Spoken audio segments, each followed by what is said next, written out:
যারা 5ই আগস্ট ঘটাইছে কালো শক্তি, সেই কালো শক্তির নাম হলো জামাত ইসলাম। এই ঘুঘুদের প্রতি খেয়াল রাখতে হবে।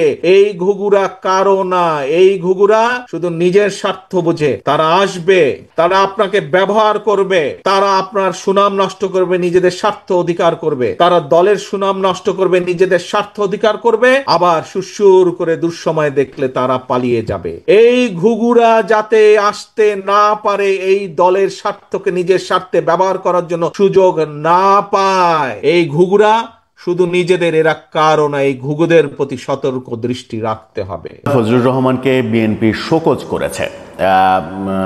অনেকদিন আগেই মনে হচ্ছিল যে বিএনপি বোধহয় তাকে শোকজ করবে। ফজলুর রহমানকে কারণ দর্শানোর নোটিশ দিয়েছে বিএনপি। রোববার বিএনপির কেন্দ্রীয় দফতর থেকে পাঠানো নোটিশে বলা হয়, ফজলুর রহমান জুলাই আগস্টের গণঅভ্যুত্থান নিয়ে ক্রমাগত কুরুচিপূর্ণ ও বিভ্রান্তিকর বক্তব্য দিয়ে আসছেন। আসসালামু আলাইকুম ওয়া রাহমাতুল্লাহি ওয়া বারাকাতুহু। দেশ ও দেশের বাইরে দূরদূরান্ত থেকে যারা এই মুহূর্তে ভিডিও দেখছেন, ভিডিওটি প্লে করেছেন, তাদেরকে অনুরোধ করব দয়া করে পুরো ভিডিও সম্পূর্ণ ধৈর্য সহকারে দেখবেন।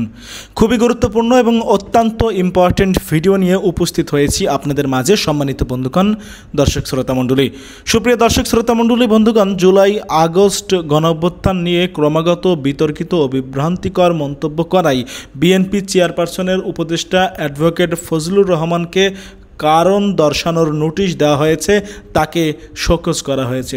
রীতিমতো বলা যায় কপাল পুড়েছে ফজলুর রহমানের। বিএনপি নেতা ফজলুর রহমান ওরফে ফজু পাগলা নাম দেওয়া হয়েছে তাকে। এই ফজু পাগলা অর্থাৎ ফজলুর রহমান, প্রিয় দর্শক শ্রোতা মণ্ডলী, বিভিন্ন সময় বিভিন্ন ধরনের বিতর্কিত মন্তব্য করে সমালোচনার পাত্র হয়েছেন তিনি। তাকে নিয়ে যেন বিতর্ক থামছেই না। এই বিতর্কিত মন্তব্য করাই কপাল পুড়তে যাচ্ছে তার। শেষমেশ বিএনপি থেকে পদ হারাতে পারেন প্রিয় দর্শক শ্রোতামণ্ডলী, বহিষ্কার করাও হতে পারে এই ফজু পাগলাকে। কারণ এই ফজলুর রহমান ওরফে ফজু পাগলার কারণে বিএনপির বদনাম দুর্নাম হচ্ছে, বিএনপির সুনাম নষ্ট হচ্ছে। মানুষের মনে বিএনপি যেই একটা জায়গা করে নিয়েছিল, যে একটি স্থান তৈরি করেছিল, রুমিন ফারহানা, ফজলুর রহমানের মতো ব্যক্তি, এই নেতাকর্মীদের কারণেই বিএনপির জায়গা নষ্ট হচ্ছে, বিএনপির সুনাম নষ্ট হচ্ছে। প্রিয় দর্শক শ্রোতা মণ্ডলী, আওয়ামী লীগের লোক বলা যায় রীতিমতো, নামমাত্র বিএনপি করে এরা। প্রিয় দর্শক শ্রোতা মণ্ডলী, চলুন কথা না বাড়িয়ে কীভাবে কপাল পুড়ল ফজলুর রহমানের জুলাই আগস্ট গণঅভ্যুত্থান নিয়ে বিতর্কিত মন্তব্য করে কিভাবে বিপদে পড়ল, তাকে বহিষ্কার করা নিয়ে তারেক রহমানের তরফ থেকে কি জানানো হয়েছে, বিএনপির তরফ থেকে কি সিদ্ধান্ত নেওয়া হলো ফজলুর রহমানের বিরুদ্ধে, আমরা সেটা দেখব, তারপরে কথা বলবো। আশা করি সঙ্গে থাকবেন পুরো ভিডিওটা জুড়ে আপনারা আমাদের। যারা 5ই আগস্ট ঘটাইছে কালো শক্তি, সেই কালো শক্তির নাম হলো জামাত। এই ঘুঘুদের প্রতি খেয়াল রাখতে হবে। এই ঘুঘুরা কারো না, এই ঘুঘুরা শুধু নিজের স্বার্থ বুঝে। তারা আসবে, তারা আপনাকে ব্যবহার করবে, তারা আপনার সুনাম নষ্ট করবে, নিজেদের স্বার্থ অধিকার করবে, তারা দলের সুনাম নষ্ট করবে, নিজেদের স্বার্থ অধিকার করবে, আবার সুসুর করে দুঃসময় দেখলে তারা পালিয়ে যাবে। এই ঘুঘুরা যাতে আসতে না পারে, এই দলের স্বার্থকে নিজের স্বার্থে ব্যবহার করার জন্য সুযোগ না পায়, এই ঘুঘুরা শুধু নিজেদের, এরা কারো না। এই ঘুঘুদের প্রতি সতর্ক দৃষ্টি রাখতে হবে। 24-এর গণঅভ্যুত্থান নিয়ে আপত্তিকর মন্তব্য করে দেশ জুড়ে ব্যাপক সমালোচিত হচ্ছেন বিএনপি চেয়ারপারসনের উপদেষ্টা ফজলুর রহমান। এই ঘটনার পর তাকে নিয়ে অস্বস্তিতে পড়েছে বিএনপিও। তার এই মন্তব্য ঘিরে সোচ্চার হতে শুরু করেছে জুলাই আগস্ট আন্দোলনের বিভিন্ন সংগঠন। এর মধ্যে বিক্ষোভ মিছিল করেছে গণতান্ত্রিক ছাত্র সংসদ। রোববার সন্ধ্যায় মিছিল শেষে রাজু ভাস্কর্যে বিএনপির নেতার পুষ্পতলিককে আগুন ধরিয়ে দেন। এ সময় ফজলুর রহমানকে নিয়ে বিভিন্ন ধরনের স্লোগান দিতে থাকেন বিক্ষুব্ধরা। এদিকে কুরুচিপূর্ণ বিভ্রান্তিকর বক্তব্য দেয় ফজলুর রহমানকে শোকজ করেছে বিএনপি। দলটির একটি সূত্র যুগান্তরকে এই তথ্য নিশ্চিত করেছে। কারণ দর্শানোর চিঠিতে বলা হয়েছে, আপনি জুলাই আগস্ট ঐতিহাসিক গণঅভ্যুত্থান নিয়ে ক্রমাগত কুরুচিপূর্ণ বিভ্রান্তকর বক্তব্য দিয়ে আসছেন এবং আত্মদানকারী শহীদদের নিয়ে যে বক্তব্য দিচ্ছেন তা সম্পূর্ণরূপে দলীয় আদর্শ গণঅভ্যুত্থানের চেতনার পরিপন্থী। মহিমায়িত্ব এই গণঅভ্যুত্থানের বিরুদ্ধে এবং গণতন্ত্র পুনরুদ্ধারের আন্দোলন নিয়ে আপনার বক্তব্য জনমনে তীব্র প্রতিক্রিয়া সৃষ্টি হয়েছে। চিঠিতে আরো যোগ করা হয়, আপনার বক্তব্য দলের সুনাম ক্ষুণ্ণ করা সুপরিকল্পিত চক্রান্তের প্রয়াস বলে অনেকে মনে করছে। এমনকি আপনি জনগণের ধর্মীয় অনুভূতিতেও আঘাত দিয়ে কথা বলছেন। জুলাই আগস্ট গণঅভ্যুত্থানে বিএনপির 450 অধিক নেতাকর্মী, ছাত্র জনতার প্রায় 1,500-এর অধিক মানুষ শহীদ হয়েছেন এবং 30,000-এর অধিক মানুষ গুরুতর আহত হয়েছেন। গণতন্ত্র পুনরুদ্ধারের জন্য গণঅভ্যুত্থানে ছাত্র জনতার এই ধরনের বিরোচিত ভূমিকাকে আপনি প্রতিনিয়ত অপমান ও অমর্যাদা করছেন। এমন বক্তব্য দলীয় চেতনার পরিপন্থী উল্লেখ করে ফজলুর রহমানের উদ্দেশ্যে চিঠিতে বলা হয়, কেন আপনার বিরুদ্ধে সাংগঠনিক ব্যবস্থা গ্রহণ করা হবে না তার যথাযথ কারণ দর্শিয়ে আগামী 24 ঘন্টার মধ্যে একটি লিখিত চিঠি জবাব দলের নয়াপল্টনের কেন্দ্রীয় কার্যালয়ে জমা দেওয়ার জন্য আপনাকে নির্দেশ প্রদান করা হলো। এর আগে এক টকশোতে অংশ নিয়ে ফজলুর রহমান বলেন, জুলাই অভ্যুত্থান কোনো সাধারণ রাজনৈতিক ঘটনা নয়, বরং এটি একটি সুপরিকল্পিত ষড়যন্ত্র, যার মূল পরিকল্পনাকারী কালো শক্তি জামায়াত ইসলামী। দর্শক, একটা খবর এটা, সেটা হচ্ছে ফজলুর রহমান, বিএনপি নেতা ফজলুর রহমান, কিশোরগঞ্জের নেতা।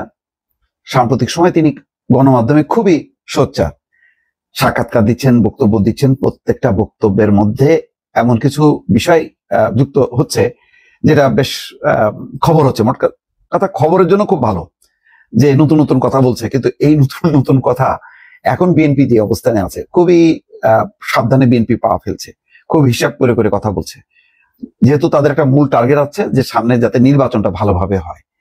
তো সেই কারণে এত শত্রু বাড়ানোর পক্ষে না বিএনপি আপাতত। বিএনপির ভেতরে হয়তো অনেকের ব্যাপারেই ক্ষোভ থাকতে পারে, যেমন নির্বাচন নিয়ে এই জামাত, এনসিপি তারা যা বলছে, কিন্তু তার মানে আবার এই না যে তার প্রতিপক্ষ মানে এনসিপি বা জামাতকে লক্ষ্য করে একেবারে ক্রমাগত ভাবে বলতে থাকবে। তো ফজলুর রহমান, ওনাকেও আবার অনেকে ট্রল করেছে যে পাগলা ফজলু, এই সমস্ত কথাবার্তা বলছে। এটাও উচিত না। উনি একজন, তার রাজনৈতিক ক্যারিয়ার আছে, মানে অনেক বড় ক্যারিয়ার। এরকম ক্যারিয়ারের লোকজন খুব কমই আছে বিএনপিতে, তার মধ্যে একজন উনি আবার স্বাধীন চেতা, মুক্ত। এখন বড় দলগুলোতে এত স্বাধীন মুক্ত কথা বলা মুশকিল। এটা আওয়ামী লীগের ক্ষেত্রে যেমন, বিএনপির ক্ষেত্রেও যেমন, জামাতের ক্ষেত্রেও তেমন। তো তিনি ক্রমাগত ভাবে বলতে বলতে শেষে যেটা হচ্ছে যে এনসিপি নিয়ে কিছু কথাবার্তা বলছে। এনসিপি সমালোচনা কিন্তু আমিও করছি, এনসিপির অনেক বিষয় আমার পছন্দ হচ্ছে না, কিন্তু সেটা তো হলো একটা যুক্তি তর্ক। কিন্তু আবার মূলগত ভাবে যদি বলি যে এনসিপির এই যারা, এরা কারা, এরা কোথা থেকে আসলো? এটা তো হাওয়া থেকে আসে নাই। তারা একটা গণঅভ্যুত্থানের সামনের সারিতে ছিল, পেছনে আপনি যতই থাক না কেন পরিচিত মুক্ত তারাই ছিল। এটা তো আপনাকে স্বীকার করতেই হবে। স্বীকার করে আপনি আবার তার রাজনৈতিক কার্যক্রম, এটা ভুল করছে, ওটা ভুল করছে, এটা করা হয়নি, এই আলোচনাগুলো করেন, সমালোচনাগুলো করেন, এটা ভালো। এটা তো এক ধরনের তারাও শিখছে, এই ধাক্কা খাইতে খাইতে তারাও শিখছে, তাদেরও শেখা দরকার যে কোথায় কোথায় ভুল হচ্ছে। তো যাই হোক, এখন বিএনপি শেষ পর্যন্ত রুহুল কবির রিজভী একটা শোকজ করছে। সেই শোকজে বলছে যে আপনি জুলাই আগস্ট ঐতিহাসিক গণঅভ্যুত্থান নিয়ে ক্রমাগত কুরুচিপূর্ণ এবং বিভ্রান্তিকর বক্তব্য দিয়ে আসছেন, এবং আত্মদানকারী শহীদদের নিয়ে যে বক্তব্য দিচ্ছেন তা সম্পূর্ণরূপে দলীয় আদর্শ এবং গণঅভ্যুত্থানের চেতনার পরিপন্থী। মহিমান্বিত এই গণঅভ্যুত্থানের বিরুদ্ধে এবং গণতন্ত্র পুনরুদ্ধারের আন্দোলন নিয়ে আপনার বক্তব্য জনমনে তীব্র প্রতিক্রিয়া সৃষ্টি করেছে। আপনার বক্তব্য দলের সুনাম ক্ষুণ্ণ করার সুপরিকল্পিত চক্রান্তের প্রয়াস বলে অনেকেই মনে করে। এই বিষয়ে জানতে চাইলে ফজলুর রহমান বলেন, আমি এখনো চিঠি পাইনি, তবে শুনতেছি চিঠি দেওয়া হবে। আমি হাতে পাইনি, চিঠি পাওয়ার পর বুঝতে পারবো কি করব। দলীয় সূত্র বলছে, পাকিস্তানের পররাষ্ট্রমন্ত্রীর ঢাকা সফরকালে ফজলুর রহমানকে শোকজ করার বিষয়টি ভিন্ন বার্তা বহন করছে। বিশেষ করে মুক্তিযুদ্ধের পক্ষে বিগত 1 বছরে ফজলুর রহমানের বক্তব্য ব্যাপক আলোচনার জন্ম দেয়। যদিও এনসিপি নেতাদের বিরুদ্ধে তিনি বক্তব্য দেয়, সমালোচনাও হচ্ছে বিভিন্ন মাধ্যমে। দলের একটি সূত্র বলছে যে 2023 সালের 28শে অক্টোবরের পর থেকে বিএনপির অনেকেই যখন পালিয়ে বেড়াচ্ছিলেন, কারাগারে ছিলেন, তখন সক্রিয়ভাবে দলের অবস্থান সামনে তুলে ধরেন ফজলুর রহমান। এটাও সত্য, ফজলুর রহমান কিন্তু পালাননি, কিন্তু তিনি কিন্তু ক্রমাগত ভাবে বলে গেছে। দলের তার কন্ট্রিবিউশন নিয়ে আবার যদি কেউ প্রশ্ন করে, সেটা আবার ফজলুর রহমানের প্রতি অবিচার করা হবে। তিনি কিন্তু অত্যন্ত সাহসিকতার সাথে কথা বলে গেছেন। শোকজের বিষয়ে জানা গেছে, চিঠিতে সম্প্রতি বেসরকারি টেলিভিশনের একটি টকশোতে একটি অংশ নিয়ে 5ই আগস্টের আন্দোলন পরিচালনায় সবচেয়ে বড় ভূমিকা রেখেছে জামাত ইসলামী এবং ছাত্র শিবির, এমন বক্তব্যে শীর্ষ নেতৃত্ব বিরক্ত হন। দলের একটি অংশের নেতারা শীর্ষ নেতৃত্বকে দিয়ে তাকে শোকজের বিষয়টি প্রাসঙ্গিক করেন। চিঠিতে ফজলুর রহমানের বিরুদ্ধে কেন সাংগঠনিক ব্যবস্থা গ্রহণ করা হবে না তার যথাযথ কারণ জানিয়ে 24 ঘন্টার মধ্যে একটি লিখিত জবাব দলের নয়াপল্টনের কেন্দ্রীয় অফিসে জমা দেওয়ার জন্য বলা হয়েছে। তবে ফজলুর রহমান এই বিষয়ে এখনই মন্তব্য করতে নারাজ। শোকজের কপি ছাত্র দলের সভাপতি রফিকুল ইসলাম তার ফেসবুক অ্যাকাউন্টে শেয়ার করেছেন। যাক, এটা নিশ্চয়ই কেন এই কথাটা বললো, এখানে তো বিএনপির কন্ট্রিবিউশনও তো কম না, অনেক কন্ট্রিবিউশন। এখন কেন জামাতকে সামনে নিয়ে আসলেন তিনি, সেটাও বুঝলাম না। তো যাই হোক, অনেকগুলো কথা আছে, সেগুলির আবার যুক্তিও আছে, তার বিপক্ষে যুক্তিও আছে। তবে দলের উনি যে অবস্থানে আছেন, সেই অবস্থান থেকে যেহেতু চেয়ারপারসনের উপদেষ্টা পদমর্যাদা আছে, সেখান থেকে একটু কম কথা বলাই ভালো। কারণ এখন একটা বিএনপি খুবই ক্রুশিয়াল সময় কিন্তু পার করছে, যেখানে বিএনপি একাই বলতে গেলে নির্বাচন চায়, এই আন্দোলনের প্রথম সারিতে আছে। বাকিরা কিন্তু নির্বাচন যাতে না হয় নানা রকম শর্ত দিয়ে, যেখানে পরিবেশটা অন্যদিকে প্রভাবিত করার চেষ্টা করছে, সেখানে বিএনপি কিন্তু নির্বাচনী বৈঠক বা নির্বাচনী ট্রেনটা যাতে ঠিক মতন চলে সেই কাজে কিন্তু ব্যস্ত আছে। এই সময় ফজলুর রহমানের এমন বক্তব্য দেওয়া ঠিক হলো কিনা এটা বিশ্লেষণ করার দাবি রাখে। তবে এটাও ঠিক, ফজলুর রহমানের মতন একজন মুক্তমনা মানুষের আবার কণ্ঠ স্তব্ধ করা ঠিক না। তবে দল যাতে বিব্রত না হয় সেটা মাথায় রেখেই উনি বক্তব্য দিলে ভালো হয়। ফজলুর রহমানকে বিএনপি শোকজ করেছে। অনেকদিন আগেই মনে হচ্ছিল যে বিএনপি বোধহয় তাকে শোকজ করবে, এরকম আলোচনা হচ্ছিল এবং এরকম দাবি অনেকে করার চেষ্টা করছিলেন। সম্প্রতি ফজলুর রহমানের বিরুদ্ধে অভিযোগ যে ফজলুর রহমান জুলাই যে আন্দোলন, সেই আন্দোলন সম্পর্কে বিদ্রুপাত্মক মন্তব্য করেছেন এবং সেখানে ছাত্র শিবিরকে দোষী করতে গিয়ে যে কথাগুলো তিনি বলেছেন সেটা জুলাইয়ের স্পিরিটের সঙ্গে যায় না। সেই কারণে বিএনপি তাকে শোকজ করেছে এবং 24 ঘন্টার মধ্যে তাকে শোকজের জবাব দিতে বলা হয়েছে, এই মর্মে যে কেন তার বিরুদ্ধে সাংগঠনিক ব্যবস্থা নেওয়া হবে না। ফজলুর রহমান কি বলেছিলেন, কোন প্রেক্ষিতে তাকে শোকজ করা হলো এবং কেন বলা হচ্ছে যে তিনি চরমভাবে জুলাই আন্দোলনকে অপমান করেছেন, এই স্পিরিটের বিপক্ষে কথা বলেছেন, বিতর্কিত করার চেষ্টা করেছেন এই আন্দোলনকে। বিএনপির যেখানে 400-450 বেশি এই আন্দোলনে মারা গেছে, সেখানে ফজলুর রহমান বিএনপির একজন সদস্য হয়ে এই আন্দোলনকে কিভাবে বিতর্কিত করেন, এরকম নানা ইস্যু তার শোকজ নোটিশে বলার চেষ্টা করা হয়েছে। কিন্তু ফজলুর রহমান কি বলেছিলেন একটু বোঝার চেষ্টা করব যে কেন তাকে অবশেষে শোকজ খেতে হলো। তিনি কি সত্য বলেছিলেন নাকি একটু বেশি বলে ফেলেছিলেন? থাকবেন পলিটিক্স টিভির নিয়মিত আয়োজন। দর্শক, বলছিলাম বিএনপি নেতা ফজলুর রহমানকে শোকজ করা হয়েছে। তিনি শুধু বিএনপির নেতাই নন, বাংলাদেশের মুক্তিযুদ্ধের একজন বীর মুক্তিযোদ্ধা, বীর সেনানী এবং মুক্তিযোদ্ধা কমান্ডার ছিলেন তিনি। বেশ হাজারেরও বেশি মুক্তিযোদ্ধারা তার কমান্ডে মুক্তিযুদ্ধে অংশগ্রহণ করেছে।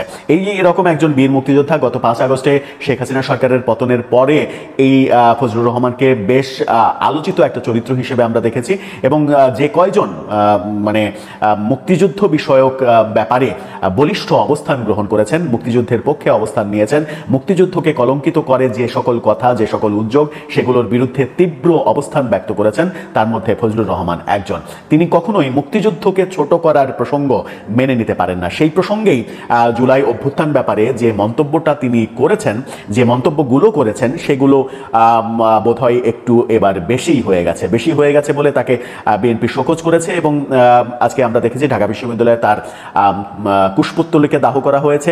এনসিপির সাবেক নেতা মাহিন সরকার, যিনি ডাকসুর জিএস পদে নির্বাচন করছেন, তিনি বলেছেন ঢাকা বিশ্ববিদ্যালয়ে তাকে প্রতিরোধ করা হবে। এরকম অনেক কিছুই হয়েছে, কিন্তু এই নোটিশের জবাবে এবার মুখ খুলেছেন ফজলুর রহমান। কালবেলা সেই তার সঙ্গে কথা বলে ব্যাপারটা নিশ্চিত করেছে। ফজলুর রহমান বলেছেন যে এখনো শোকজের চিঠি তিনি পাননি, সাংবাদিকদের মাধ্যমে এই তথ্য জেনেছেন, শোকজ নোটিশ হাতে পেলে তারপর এই বিষয়ে কথা বলতে পারবেন তিনি।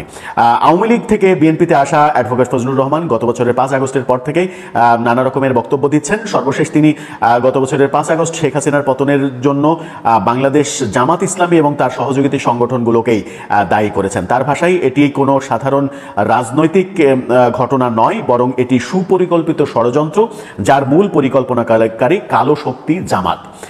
অর্থাৎ জুলাই আন্দোলনটাকে একটা ষড়যন্ত্র হিসেবে তিনি দেখছেন এবং এর প্রধান পরিকল্পনাকারী হিসেবে কালো শক্তি জামাত, এটা তিনি বলেছেন। সাম্প্রতিক টেলিভিশন টক শোতে তিনি বলেছেন যে এই 5 আগস্টের আন্দোলন পরিচালনায় সবথেকে বড় ভূমিকা পালন করেছে ইসলামী ছাত্র শিবির। তিনি দাবি করেছেন এই সংগঠনটি দীর্ঘদিন ধরে দেশের রাজনৈতিক স্থিতিশীলতা নষ্ট করার জন্য ষড়যন্ত্র করে আসছে। তিনি আরো বলেছেন যারা 5 আগস্ট ঘটাইছে কালো শক্তি, সেই কালো শক্তির নাম হলো জামাত ইসলামী, তাদের যে অগ্রগামী শক্তি তার নাম হলো ইসলামী ছাত্র শিবির।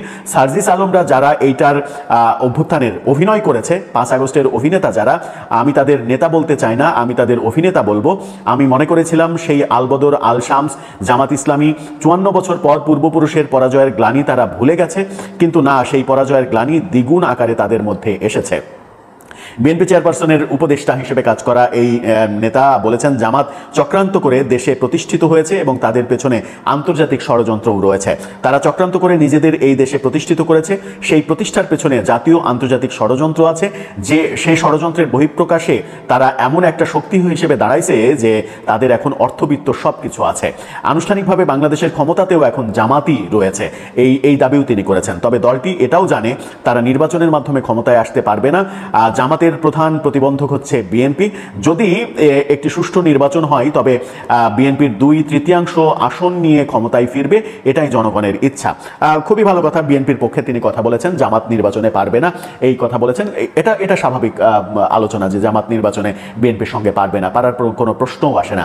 কিন্তু তিনি এই মানে জুলাই আন্দোলন নিয়ে বলতে গিয়ে যেগুলো বললেন, হয়তো তার এই কথাগুলো অনেকের কাছে চরম সত্য এবং মানে নিষ্ঠুরতম সত্য হিসেবে মনে হওয়ার কারণও রয়েছে। অনেক মানুষের, এদেশের 40% মানুষ কিংবা 35% মানুষ যদি আওয়ামী লীগের অনুসারী হয় কিংবা তার সঙ্গেও মানে যারা নিরপেক্ষ অবস্থানে থাকে, তারা জুলাই আন্দোলনের 1 বছর পরে এসে তাদের ওই 24-এর 5 আগস্টের আগে যে অনুভূতি ছিল, অনেকের অনুভূতি এখন চেঞ্জ হতেও শুরু করেছে। তো অনেকেই তার এই বক্তব্যটাকে অ্যাপ্রিসিয়েট করতেই পারে, কিন্তু বিএনপি দল হিসেবে অ্যাপ্রিসিয়েট করেনি কিংবা করতে পারে না। কারণ হচ্ছে যে তিনি একটু অতি আবেগে অনেক বেশি বোধহয় বলে ফেলেছেন, যে বলাগুলো তার এখন উচিত হয়নি, কিংবা তিনি এভাবে না বললেও পারতেন। বিশেষ করে অভ্যুত্থানে অভিনয় করা, মানে জামাত এটা ষড়যন্ত্র করে জামাতের মানে ফুল ক্রেডিটটা জামাতকে দিয়ে দেয়া, এটাকে ষড়যন্ত্র তত্ত্ব হিসেবে বিএনপির রাজনীতি করা একজনের উচিত হয়নি। বিএনপির রাজনীতি তো এটা মনে করে না যে এটা ষড়যন্ত্র তত্ত্ব। সুতরাং তার ওই রাজনৈতিক জায়গা থেকে বোধহয় কথা বলার ব্যাপারে আরেকটু কৌশলী হওয়া উচিত ছিল, যাতে করে তিনি এই শোকজের ব্যাপারটা এবং আজকে ঢাকা বিশ্ববিদ্যালয়ে যে কুশপুত্তলিকা দাহ হলো এই ব্যাপারগুলো এড়াতে পারতেন। কারণ মন্তব্যের সময় তিনি অনেক মুক্তিযুদ্ধের পক্ষে, মুক্তিযুদ্ধ ইস্যুতে কিংবা মুক্তিযুদ্ধের বিপক্ষের শক্তি যারা তার এই ব্যাপারে সোচ্চার, সেটা সবই ঠিক আছে, কিন্তু জুলাই এখনো মানে অনেকের জন্য দগদগে একটা ব্যাপার, দগদগে ঘা হয়ে আছে অনেকেরই। সেই ক্ষেত্রে সেন্সিটিভ কথাগুলো এই মুহূর্তেই আলোচনা করলে ব্যাপারটা বিস্ফোরণের আকার নিতে পারে। এবং আমার কেন যেন মনে হয় যে এই ঘটনার পরিপ্রেক্ষিতে বিএনপি হয়তো তাদের রাজনৈতিক কৌশলের অংশ হিসেবে ফজলুর রহমানকে দল থেকে বহিষ্কার করেও ফেলতে পারে। কারণ তাদের ওপরে চাপ তৈরি হয়েছে, বিভিন্ন পক্ষের চাপ তৈরি হয়েছে, এবং নির্বাচনের আগে মানে নির্বাচন যে কোনো মূল্যে নির্বাচনটা হোক, বিএনপির রাজনৈতিক চাওয়া কিন্তু এই একটাই। সুতরাং নির্বাচন মানে ব্যাপারটাকে যেন কেউ ইস্যু করতে না পারে, সেই কারণে যে কোনো রাজনৈতিক স্যাক্রিফাইস এই মুহূর্তে বিএনপি করবে। ফজলুর রহমানের মতো বড় নেতাকে ছেঁটে ফেলতেও হয়তো তারা পিছপা হবে না, এমনটা আমার কেন যেন মনে হয়। এখন দেখা যাক শোকজের নোটিশ ফজলুর রহমান কিভাবে দেন। তিনি যে মন্তব্যগুলো করেছেন, আবারও বলছি, সেই মন্তব্যগুলো হয়তো দেশের বেশ কিছু পার্সেন্টের মানুষ খুবই অ্যাপ্রিসিয়েট করবেন, পছন্দ করবেন। কিছু মানুষের এগুলোতে আঁতে ঘা লাগবে।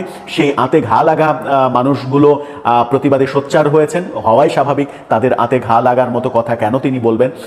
এখন দেখার বিষয় যে পরিস্থিতি কোন দিকে যায়। দর্শক, এই দেশের পুনর্গঠন, দেশের মানুষের রাজনৈতিক অধিকার প্রতিষ্ঠার জন্য আমাদের এই প্রিয় দলের নেতাকর্মীরা কিভাবে বিভিন্ন সময় বিভিন্ন ভূমিকা রেখেছেন বা অবদান রেখেছেন। প্রিয় ভাই বোনেরা, বিগত 1 যুগেরও বেশি সময় ধরে বাংলাদেশ জাতীয়তাবাদী দল এবং বাংলাদেশের আরো অনেকগুলো যারা গণতন্ত্রে বিশ্বাস করে, এরকম অনেকগুলো গণতান্ত্রিক দল, রাজনৈতিক দল, তারা স্বৈরাচারের বিরুদ্ধে রাজপথে জনগণের রাজনৈতিক অধিকার প্রতিষ্ঠার লক্ষ্যে আন্দোলন অব্যাহত রেখেছিল। বাংলাদেশের মানুষের সমর্থনে, বাংলাদেশের মানুষের সহযোগিতায় গত বছর 5ই আগস্ট আমরা এই দেশ থেকে স্বৈরাচারকে বিতাড়িত করতে সক্ষম হয়েছি। বাংলাদেশের মানুষের সাধারণ দল মত নির্বিশেষে সকল শ্রেণী পেশার মানুষের অংশগ্রহণের মাধ্যমে যে আন্দোলন গড়ে উঠেছিল, সেই আন্দোলনের প্রতিরোধের মুখে টিকতে না পেরে স্বৈরাচার এই দেশ থেকে পালিয়ে গিয়েছে। একটি রাজনৈতিক দলের লক্ষ্য এবং উদ্দেশ্য হচ্ছে দেশ এবং দেশের জনগণ। দেশকে কিভাবে উন্নত করা যায়, দেশের সার্বভৌমত্ব স্বাধীনতা কিভাবে রক্ষা করা যায়, একই সাথে দেশের ভিতরে যে জনগণ আছে সেই জনগণের জন্য, জনগণের উন্নত জীবনযাত্রার জন্য লক্ষ্য রেখে রাজনৈতিক দলের কর্ম পরিকল্পনা থাকে। প্রিয় ভাই বোনেরা, আমরা দেখেছি যে এই যে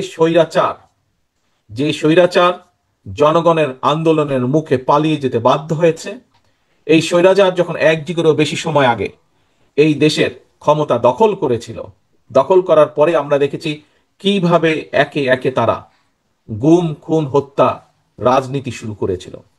আমরা দেখেছি কিভাবে তারা যে কোনো বিরোধী মতের মানুষের বিরুদ্ধে মিথ্যা মামলা কিভাবে দিয়েছিল তারা মিথ্যা মামলা।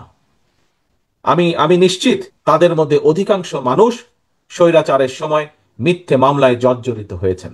শুধু বিএনপি নয়, বিএনপির বাইরে এই যে বহু মানুষ হাত তুলেছেন যারা মিথ্যে মামলায় জর্জরিত হয়েছিলেন, বহু নেতাকর্মী হাত তুলেছেন। শুধু বিএনপি নয় প্রিয় ভাই বোনেরা, বিএনপির বাইরেও বহু রাজনৈতিক দল যারা আমাদের সাথে রাজপথে ছিল, আপনাদের সহকর্মী ছিল, আপনাদের পাশে ছিল, ছোট বড় যেমনই দল হোক না কেন, যেই রাজনৈতিক দলগুলো এই দেশের মানুষের অধিকার আদায়ের সোচ্চার ছিল, অধিকার আদায়ের লক্ষ্যে সোচ্চার ছিল, প্রত্যেকটি রাজনৈতিক দল যারা স্বৈরাচারের বিরুদ্ধে দাঁড়িয়েছিল প্রত্যেকের বিরুদ্ধে তারা মিথ্যে মামলা দিয়েছে। প্রত্যেকটি দলের নেতাকর্মীদেরকে তারা গুম করেছে, খুন করেছে। শুধু গুম খুন করেনি, আমরা যারা রাজনীতি করেছি আমরা আমাদের দায়িত্ব বোধ থেকে অন্যায়ের বিরুদ্ধে প্রতিবাদ করেছি। কিন্তু আমাদের পরিবারের যারা রাজনীতি করে নাই, স্বৈরাচারের সময় আমরা দেখেছি আমাদের হাজার হাজার লক্ষ লক্ষ নেতাকর্মীর পরিবার বর্গকেও অত্যাচার করা হয়েছে, নির্যাতিত করা হয়েছে। প্রিয় ভাই বোনেরা, শুধু যে রাজনৈতিক দলের নেতাকর্মীদেরকে অত্যাচার নির্যাতন করা হয়েছে, গুম খুন করেছে তাই নয়, রাজনীতির বাইরেও বহু সাধারণ মানুষ যারা বিভিন্ন বিষয়ে প্রতিবাদ গড়ে তুলেছিলেন, বিভিন্ন বিষয় সোচ্চার ছিলেন, বিভিন্ন বিষয়ে প্রতিবাদ জানিয়েছেন স্বৈরাচারের বিভিন্ন কর্মকাণ্ডের বিরুদ্ধে, তাদের বিরুদ্ধেও আমরা দেখেছি কিভাবে অত্যাচারের স্টিম রোলার তাদের উপরে চালানো হয়েছে। জুলাই আগস্ট মাসে আমরা দেখেছি জনগণ যখন এই সকল রাজনৈতিক দলগুলোর আন্দোলনে শরিক হয়েছে, জনগণ যখন মা বোন থেকে শুরু করে রিক্সা চালক, সিএনজি চালক, মুদি দোকান কর্মচারী, ছোট ব্যবসায়ী, শিক্ষক, উকিল, ডাক্তার, সর্বস্তরের সর্বশ্রেণী পেশার মানুষ যখন এই রাজনৈতিক দলগুলোর দাবির প্রতি একত্রতা ঘোষণা করে আমরা দেখেছি কিভাবে রাজপথে নেমে এসেছিলেন। সেই সময় স্বৈরাচার তাদের ক্ষমতা দখল ধরে রাখার জন্য আমরা দেখেছি হাজার হাজার মানুষের উপরে গুলি করেছে। আমরা দেখেছি কিভাবে মাত্র 1 মাসের ব্যবধানে আমরা দেখেছি প্রায় 1,500-1,500-এরও বেশি মানুষকে তারা হত্যা করেছে। আমরা দেখেছি কিভাবে 30,000-এরও বেশি মানুষকে তারা কিভাবে নির্যাতন করেছে, কিভাবে 30,000-এরও বেশি মানুষ পঙ্গুত্ব বরণ করেছে। এর মধ্যে বহু মানুষ তাদের দৃষ্টি শক্তি সারা জীবনের জন্য হারিয়ে ফেলেছে। আমরা দেখি যে এর মধ্যে বহু মানুষ কারো পা নষ্ট হয়ে গিয়েছে, কারো হাত নষ্ট হয়ে গেছে, বিভিন্নভাবে ক্ষতিগ্রস্ত হয়েছে। প্রিয় ভাই বোনেরা, তবে বাংলাদেশের মানুষের সর্বাত্মক চেষ্টায়, সহযোগিতায় আলহামদুলিল্লাহ আল্লাহর রহমতে আমরা সফল হয়েছি। আমরা এই দেশ থেকে স্বৈরাচারকে বিতাড়িত করতে সক্ষম হয়েছি। প্রিয় ভাই বোনেরা, এখন স্বৈরাচার বিতাড়িত হয়েছে। আমরা কি চেয়েছিলাম? আমরা চেয়েছিলাম স্বৈরাচারের বিরুদ্ধে আন্দোলনের অন্যতম মূল লক্ষ্য ছিল আমাদের জনগণের রাজনৈতিক অধিকার প্রতিষ্ঠিত করা। স্বৈরাচারের বিরুদ্ধে আমাদের আন্দোলনের মূল লক্ষ্য ছিল জনগণের বাক ব্যক্তি স্বাধীনতা প্রতিষ্ঠিত করা। প্রিয় ভাই বোনেরা, আজ স্বৈরাচার বিতাড়িত হয়েছে, স্বৈরাচার পালিয়ে গেছে। জনগণের শাসন আমাদেরকে প্রতিষ্ঠিত করতে হবে, জনগণের রাজনৈতিক অধিকার আমাদেরকে প্রতিষ্ঠিত করতে হবে। আমাদের সামনে অনেকগুলো চ্যালেঞ্জ আছে, আমাদেরকে এই চ্যালেঞ্জগুলো মোকাবেলা করতে হবে। অনেকগুলো চ্যালেঞ্জ আছে সামনে অনেক কাজ, সামনে অনেক চ্যালেঞ্জ। এই চ্যালেঞ্জগুলো আমাদেরকে নিতে হবে। আমরা দেখছিলাম স্বাধীনতার পরে যারা দেশ শাসনে এসেছিল, ক্ষমতায় এসেছিল, আমরা দেখেছি 74 সালে কিভাবে দুর্ভিক্ষে ছেয়ে গেছিল, 75 সালে কিভাবে দুর্ভিক্ষে ছেয়ে গেছিল। কিন্তু পরবর্তীতে আমরা দেখেছি শহীদ জিয়ার আমলে কিভাবে আবার খাদ্য উৎপাদন বৃদ্ধি করার মাধ্যমে দুর্ভিক্ষকে দূর করে আমরা বিদেশে খাদ্য রফতানি করেছিলাম। প্রিয় ভাই বোনেরা, বাংলাদেশ একটি সম্ভাবনাময় দেশ, শুধু প্রয়োজন সঠিকভাবে পরিচালনা করা। আসুন এই কাজ বিএনপি করে দেখিয়েছে অতীতে। ইনশাল্লাহ আমরা দেখেছি কিভাবে দেশনেত্রী খালেদা জিয়ার সময় বিভিন্ন পদক্ষেপ গ্রহণ করা হয়েছিল, কিভাবে দেশের শিক্ষার্থীদের বিশেষ করে মেয়েদের শিক্ষা ব্যবস্থা কিভাবে বিনামূল্যে করে দেওয়া হয়েছিল। এরকম অনেকগুলো ভালো ভালো পদক্ষেপ নেওয়া হয়েছিল। ভাই বোনেরা, আসুন আজ দেশের মানুষ আপনাদের দিকে, আজকে দেশের মানুষ তাকিয়ে আছে। দেশের মানুষ আজ বিএনপির দিকে তাকিয়ে আছে, দেশের অধিকাংশ মানুষ, যে বিএনপি দেশকে সঠিকভাবে পরিচালনা করবে। কিন্তু এই যে চ্যালেঞ্জগুলো আছে, যে চ্যালেঞ্জগুলোর কথা আপনাদের সামনে আমি তুলে ধরলাম, এই চ্যালেঞ্জগুলো যদি মোকাবেলা করতে হয় তাহলে সবচেয়ে প্রথম কাজ হচ্ছে আমাদেরকে ঐক্যবদ্ধ হতে হবে। বিএনপির সকল নেতা কর্মীদেরকে ঐক্যবদ্ধ হতে হবে। আমরা যদি ঐক্যবদ্ধ হতে না পারি তাহলে আমরা ওই চ্যালেঞ্জগুলো মোকাবেলা করতে পারবো না। জনগণের আস্থা এবং জনগণের বিশ্বাস আমাদের উপরে আছে, কিন্তু এই বিশ্বাস এবং আস্থা ধরে রাখার দায়িত্ব কিন্তু জনগণের না। এই বিশ্বাস এবং আস্থা ধরে রাখার দায়িত্ব কার?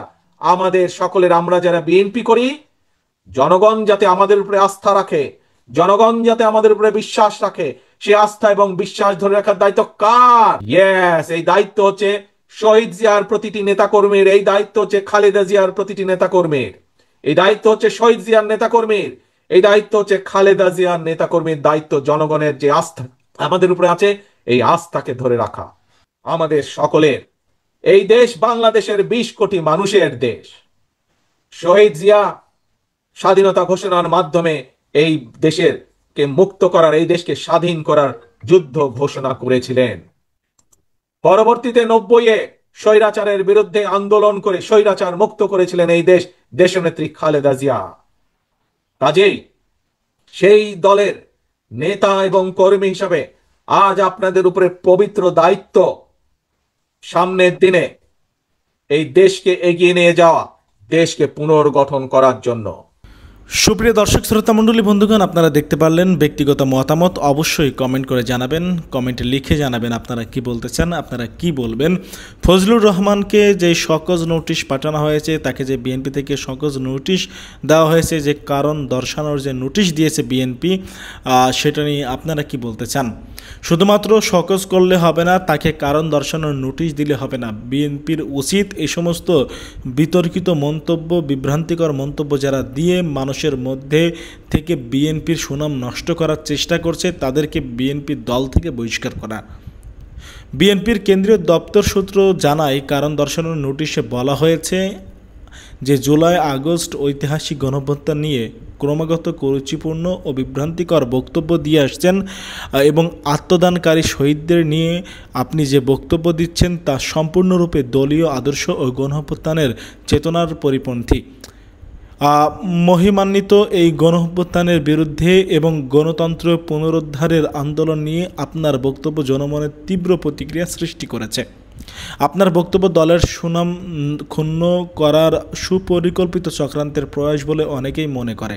এমনকি আপনি জনগণের ধর্মীয় অনুভূতিতেও আঘাত দিয়ে কথা বলেছেন। জুলাই আগস্ট গণঅভ্যুত্থানে বিএনপির 450-এর অধিক নেতাকর্মী, ছাত্র জনতার প্রায় 1,500-এর অধিক মানুষ শহীদ হয়েছেন এবং 30,000-এরও অধিক মানুষ গুরুতর আহত হয়েছেন। এবং এই জুলাই গণঅভ্যুত্থান নিয়ে কুরুচিমূলক মন্তব্য করার উদ্দেশ্য কি, কারণ কি, সেটি লিখিতভাবে জবাব দেওয়ার জন্যও বলা হয়েছে ফজু পাগলাকে। ফজু পাগলা বিপদে পড়ে গেছে। ফজু পাগলার কি হবে সেটা সময় এলেই দেখা যাবে। সামনে অপেক্ষা করুন। ফজু পাগলাকে বিএনপি থেকে দিয়ে বের করে দিবে হয়তো। ভালো থাকবেন। আজকের মতো এ পর্যন্তই। আল্লাহ হাফেজ।